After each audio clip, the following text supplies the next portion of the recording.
Silapha namhlanje sizophehlelela nokwamkela le investment apha kwi-cannabis industry okanye kwintsangu ukuyibeka ngokucacileyo. Indlela intsangu emasiyibone ngayo nemasiyazi ngayo nemasiyijonge ngayo apha eSouth Africa.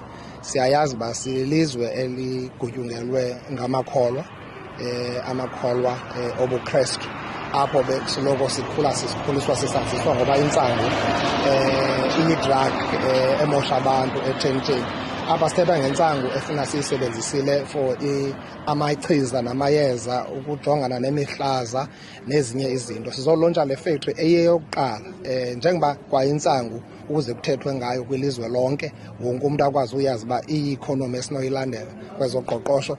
Siye saqalisa uthetha ngayo ngo-2019 apha e-Eastern Cape. Ndiyavuya ke uba nefactory engaka ibe kanti iyaqalisa ukwenziwa apha. Ezi investors zilapha zisuka kumazwe ngamazwe, kodwa eyona nto ifike ibe mnandi kakhulu kum into yoba eyona nkampani eyinveste kakhulu eyi-majority shareholder apha okanye enezabelo ezikhulu yinkampani yabasebenzi, iNihawu Holdings.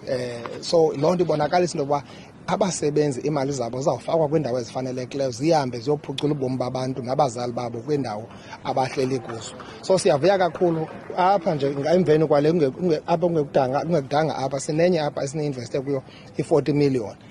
Sijongene apho nezinto ze-prototype ukwenza i-research ye-hemp noku-improve i-hemp nokuprocessa izinto ikwalapha nayo. So siyazidibanisa zonke. Lena iyaqala ngoku i-100 million.